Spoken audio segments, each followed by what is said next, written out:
Chapter 1. My name. Do it again. K. Inko. Get over here. Izuku's quirk came in. From the kitchen, Midoriya Inko continued her task of chopping the vegetables for another moment, before her friend's words finally registered in her brain. Wait, really? She rushed to the living room, where she was met by the sight of Bakugo Katsuki clapping and laughing at something, a toy figure of All Might being suspended in the air, and her son Izuku with his arm outstretched and an apparent grin on his face. Oh gosh, he has my quirk, was her first reaction, but as she continued to watch what was happening, Inko realized that what Izuku was doing was in fact quite the step up from her small object magnetism. Izuku had free control over what he was doing with the toy. She put a hand to her mouth as tears welled up in her eyes from the sheer amount of pride she was feeling at the moment. Are you seeing this, Hisashi? Why are you crying, mommy? Inko looked down and saw that Izuku was now tugging at her apron, to which she smiled and wrapped her arms around her son. It's nothing, she said. I'm just so proud of you. Say, what do you think about having Katsudon tonight? Okay, her son chirped, and he went back to the other side of the living room, entertaining Katsuki with moving around toys with his quirk. Making a mental note to schedule an appointment with a quirk doctor, Inko went back to the kitchen with a skip in her step. A genius like her baby boy was gonna need a lot of food after getting his quirk early, after all. Subaru could already tell it was gonna get old really quick once word got out to the kids at the preschool, but seeing little Katsuki's face light up every time it looked like he was using telekinesis made it worth it, to an extent. He didn't actually know if he was still able to use invisible providence until just now, and the fact that no one seemed to react to the giant black arm coming out of his midsection was evidence that no one here could see it, either. Moreover, he didn't feel any pain flare up from using it, either. Maybe it had to do with the fact that the witches didn't exist here, but he wasn't about to complain, not like all the other things, at least. Still, he'd need to discreetly figure out if he could also still use Corleonis, but that was a problem for another time. Right now, even with this accidental display of his quirk, he needed to keep a lid on showing what exactly he was capable of. The original plan had been to try to pass off as a normal kid staying under the radar until high school, but all it took was a single slip-up one day for the teachers and all the other adults to think he was this child prodigy and expect him to do even more work than he wanted. At least Inko had the common sense to have him just do supplemental work that was only a few years ahead of his age group. He still remembered the horror stories of child prodigies being pushed too hard to the point where they ended up turning to delinquency or running away from home. But still, accidentally showing off his intelligence was better than Inko or someone else accidentally finding out Midoriya Izuku was running around with more than 20 years of life experience. Never having been separated from his friends and the women he loved were infinitely more preferable than both. Subaru had always thought that his being summoned to Lugunica had something to do with the Witch of Envy, but it never crossed his mind that he would ever be removed from that world, until he woke up one day to find himself in an unknown room and surrounded by white, cage-like bars. His reaction at first was that he had been kidnapped, but when he looked down and saw that his arms were now chubby and stub-like, his thoughts shifted to anxiety and fear. It took several minutes for him to calm down before he realized that his body was now that of an infant's, and that the room he was in was a modern-looking nursery room. He eventually mustered up the courage to cry for help, but his physical state obviously meant any and all words he tried to form were expressed only as unintelligible and high-pitched crying. After some time, a woman came into the room and picked up, cooing at him and calling him Izuku. Taking a look at her facial structure and the clothes she was wearing, alongside the overall technological state of the room they were in, led to the impossible conclusion that he had somehow been isekai'd again. Subaru had no idea what to do, but the moment he felt the shift of his clothes and the diaper he was wearing, he realized that he had soiled himself. The next few months passed by excruciatingly slowly.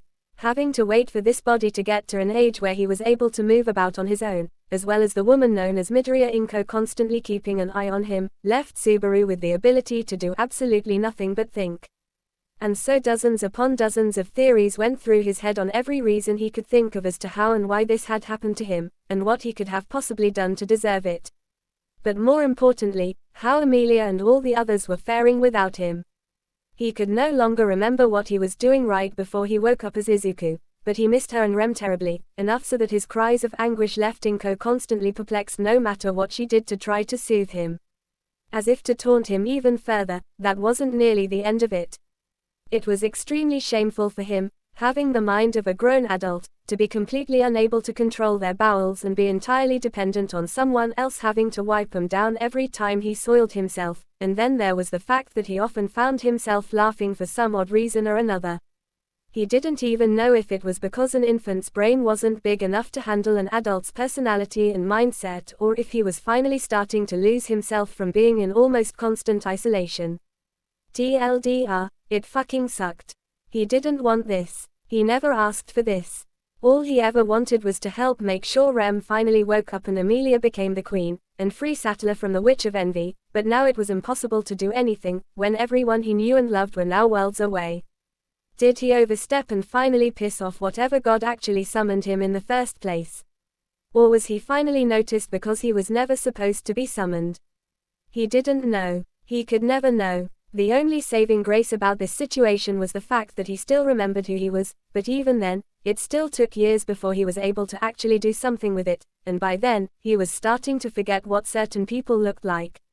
Isekai novels like Jobless Reincarnation and Overlord had millions of people jumping at the chance to be hit by a truck and having their souls whisked away to a fantasy world to live out power fantasies, with Subaru even being one of them up until he found himself in Lagunica. Even now, when he was finally back in Japan and surrounded by technology and luxuries he sorely missed, what he lost severely outweighed anything he could ever gain here. By the time he was finally at an age where he could move around on his own, Subaru already had dozens upon dozens of theories running through his head. Was anyone looking for him, or did their memories of him get erased like with what happened to Rem? Was there any chance of anyone he knew being in this world, too? Was Amelia going to be okay? There were moments where he found himself filled with anger, jealousy at the thought of another Natsuki Subaru running around with his friends and eventually marrying Amelia and Rem, but every time he also found himself filled with shame when his, mostly, common sense pulled him back because he had never felt so possessive of them until now.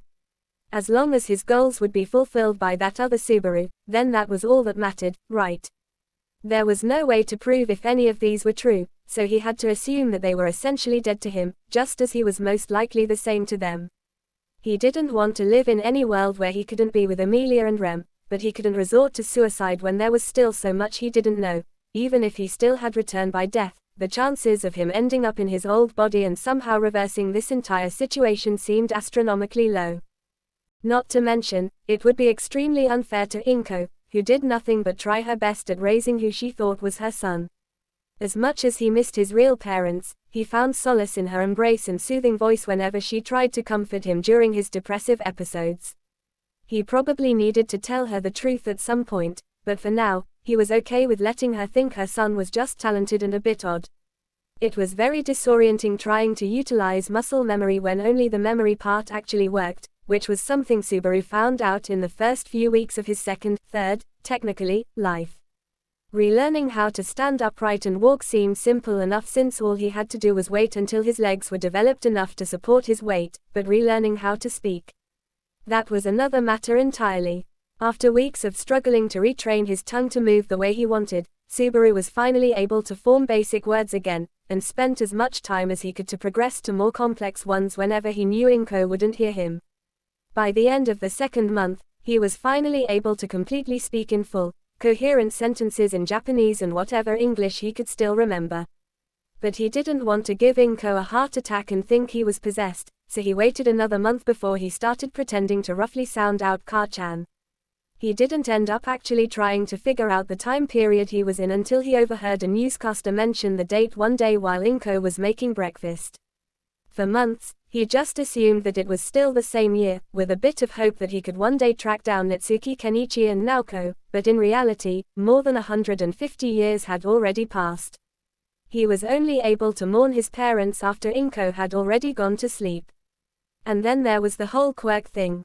When he first heard Inko use the word, he didn't really give it too much thought, but after he was finally allowed to use her phone, he used the opportunity to discreetly look up what exactly it was. Apparently around the time he was summoned to Lagunica, some random kid in China was born with her skin glowing brightly, and then more people around the world started spontaneously developing odd superpowers out of nowhere. It didn't take a genius to guess how well that went with the rest of the world. Back when he was still a NEET who refused to go to school, the general consensus when it came to World War III was that it would never happen because everyone nuking each other was enough of a deterrent. Here, it obviously didn't look like it ever got to that level, but there had been several conflicts the world superpowers had with each other over trying to monopolize quirks, which everyone called the Quirk Wars, but come on, it was still a global conflict, so it kind of counted.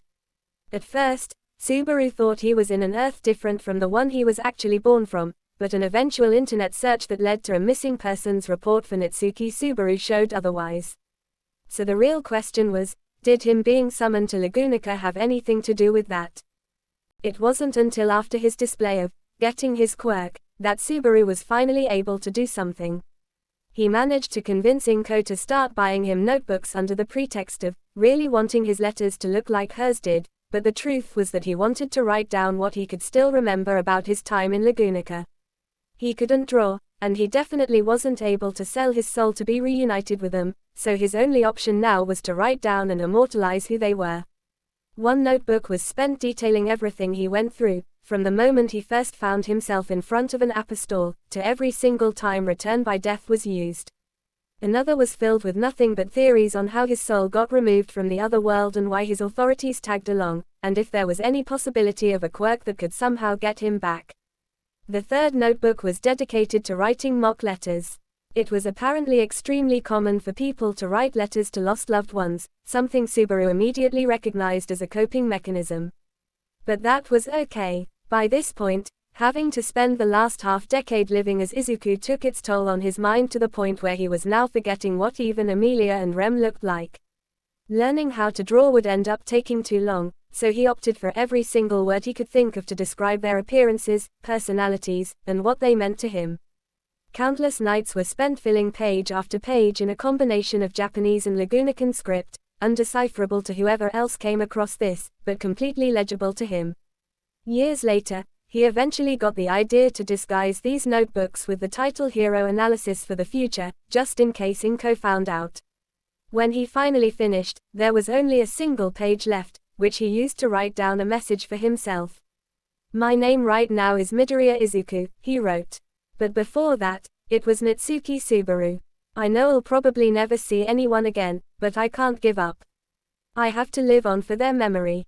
He would use this life as a chance to better who he once was before his life changed forever, and try to be the kind of hero Emilia and Rem would be proud of. Forgetting their faces was inevitable.